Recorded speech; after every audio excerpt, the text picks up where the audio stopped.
Hi students, I am आशीष। जो आज chapter start करने जा रहे हैं वो है कोऑर्डिनेट ज्योमेट्री। टॉपिक आपको थोड़ी देर में पता चल ही जाएगा। आपके सामने चार डायरेक्शंस लिखी है, north, east, south and west. S1 S2 मैंने दो सोल्जर्स लिए हैं जो कुछ पॉइंट्स पे प्रेजेंट हैं, जो यहां पर मैंने लोकेट कर दिए हैं। आप मुझे बताओ S1 और S2 दैट मीन्स दो सोल्जर्स के बीच में कितना डिस्टेंस है अगर एक ट्रांसमिटेड मैसेज मैं आपको प्रोवाइड करता हूं जो सोल्जर 1 को मिल रहा है। सोल्जर 2 ने सोल्जर 1 को एक मैसेज पास किया है वॉकी टॉकी पर कि भाई मैं 10 किलोमीटर ईस्ट और 3 किलोमीटर नॉर्थ पे प्रेजेंट हूं एज कंपेयर टू यू। ठीक है, मतलब ये इसकी लोकेशन है। अब आप मुझे बताओगे कि भाई इन दोनों के बीच में कितना डिस्टेंस है, या फिर सोल्जर 1 उसको कैसे इंटरप्रेट करेगा कि वो मेरे से कितनी दूरी पर है। Can you find out? यहां पर जो हम कंसेप्ट अप्लाई कर रहे हैं ना, वो है location of a point using some address. इस पॉइंट का एड्रेस कितना होगा? उसने बोला 10 किलोमीटर ईस्ट पर है सोल्जर 1 से रिलेटेड। दैट मीन्स सोल्जर 1 को तो मैं ओरिजिन रख लेता हूं और इससे 10 किलोमीटर ईस्ट की डायरेक्शन में चलता हूं, तो ये डिस्टेंस तो हुआ 10 किलोमीटर। क्लियर? अब उसने ये भी बोला कि सोल्जर 1 से 3 किलोमीटर नॉर्थ पर भी है। दैट मीन्स इससे ऊपर की तरफ जाना पड़ेगा नॉर्थ डायरेक्शन में। हम हमेशा परपेंडिकुलरली मूव करते हैं अकॉर्डिंग टू कोऑर्डिनेट ज्योमेट्री। तो ये कोऑर्डिनेट्स की हेल्प से हम पहुंच गए हैं इस जगह पर। तो इन कोऑर्डिनेट्स की हेल्प से हम पहुंच गए हैं यहां पर, जिस पे ये वाली लेंथ आपके पास गिवन है 3 किलोमीटर। क्लियर?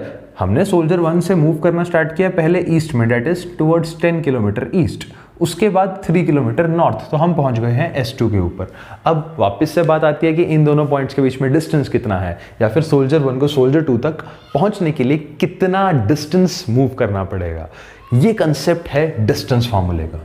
अगर दोनों पॉइंट्स के कोऑर्डिनेट्स गिवन हो, आप उन दोनों के बीच में डिस्टेंस पता कर सकते हैं। ठीक है, कि आपके सामने S1 और S2 दो पॉइंट्स हैं, उसको लोकेट करना आना चाहिए और दोनों के कोऑर्डिनेट्स पता होने चाहिए। तो फर्स्ट ऑफ ऑल मैं आपसे पूछना चाहूंगा कि S1 और S2 के कोऑर्डिनेट्स कितने हैं।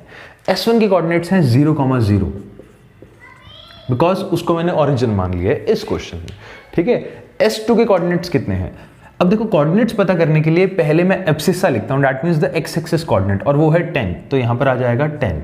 वाई एक्सिस कोऑर्डिनेट है 3, तो वो आ जाएगा 10,3। तो आपके सामने यहां पर दो कोऑर्डिनेट्स आ चुके हैं, 0,0 और 10,3। आपको पता करना है कि इन दोनों के बीच में डिस्टेंस कितना है। तो let us start with the distance formula. तो अब मैंने एक ग्राफ ड्रॉ कर दिया जिसके अंदर मैं इसको बोलता हूं वाई एक्सिस, इसको बोलता हूं एक्स एक्सिस। ये पॉजिटिव एक्स एक्सिस है, पॉजिटिव वाई एक्सिस है। हाँ, नीचे की तरफ अगर वाई एक्सिस एक्सटेंड होती है इसको नेगेटिव वाई एक्सिस बोलते हैं। एक्स एक्सिस को लेफ्ट साइड में प्रोड्यूस करते हो तो उसको नेगेटिव एक्स एक्सिस बोलते हैं। अब अगर मुझे डिस्टेंस निकालना है इन दोनों पॉइंट्स में, सबसे पहले जो उसके कोऑर्डिनेट्स हैं उसको मैं मार्क करता हूं कि ये 0,0 है क्या। ये जो आपके पास 0,0 था ना, जो A था, इसके अंदर this is x1 and this is y1। क्योंकि मैं इसको पहला पॉइंट मान रहा हूं तो मेरे पास ये x1 हो जाएगा, दैट मींस इसका x कोऑर्डिनेट, और ये y1 हो जाएगा। तो सबसे पहले आप बिल्कुल क्लियर होने चाहिए कि this is x1 and this is y1। उसके बाद B पॉइंट है और सेकंड पॉइंट के कोऑर्डिनेट्स हैं 10,3, तो मैं इसको बोलूंगा x2 और इसको बोलूंगा y2, बस। बिकॉज हर एक पॉइंट x, y की फॉर्म में लिखा जाता है। कोई भी पॉइंट है ना तो उसके कोऑर्डिनेट्स x, y की फॉर्म में लिखे जाते हैं। तो यहाँ पर दो पॉइंट्स हैं तो इसको मान लिया x1 y1, इसको मान लिया x2 y2। अगर आप यहाँ पर क्लियर हो ना कि x1 क्या है, x1 is 0, y1 is 0, x2 is 10 and y2 is 3, तब आपको एक फॉर्मूला अप्लाई करना है सिर्फ इन दोनों के बीच में डिस्टेंस निकालने के लिए। And what is that formula? Distance between these points, that means AB, is equal to x2 minus x1 का square plus y2 minus y1 का स्क्वायर। ठीक है, अब आपको इस क्वेश्चन के लिए मैं ये वैल्यू निकाल कर दिखा देता हूं। Here x2 is equal to, देखो यहां पर x2 कहां लिखा है, ये रहा, x2 is 10, तो जहां पर x2 लिखा है ना उसकी जगह मैं लिखूंगा 10 minus what is x1, x1 is 0, तो यहां पर मैं लिखूंगा 0 plus what is y2, y2 is 3, तो यहां लिखूंगा मैं 3 minus what is y1, y1 is 0, तो यहां लिखूंगा मैं 0 का होल स्क्वायर। अब बोर्ड मास के अकॉर्डिंग आप इसको सिंप्लीफाई करोगे, 10 माइनस 0 होता है 10, तो 10 का स्क्वायर प्लस 3 माइनस 0 3 का स्क्वायर, 10 का स्क्वायर होता है 100 प्लस 3 का स्क्वायर होता है 9, तो आपके पास जो आंसर आया वो है 109 स्क्वायर यूनिट्स। हाँ, इसका स्क्वायर रूट निकालना आपको आना चाहिए, जो आप फाइंड कर सकते हो यूजिंग प्राइम फैक्टराइजेशन मेथड या फिर लॉन्ग डिवीजन मेथड। अब ये मुझे आप बताओगे, प्लस मैं आपको एक क्वेश्चन दे रहा हूँ, आप उन दोनों पॉइंट्स के बीच में भी डिस्टेंस निकाल कर बताओगे जो मैं प्रोवाइड करूंगा। पॉइंट्स की मैं बात कर रहा था, वो पॉइंट्स हैं -4,6 और 3,-6।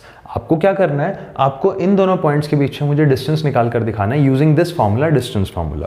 दैट मीन्स ये पॉइंट है A और ये पॉइंट है B।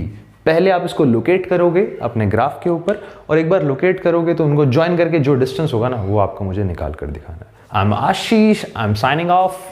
नमस्ते।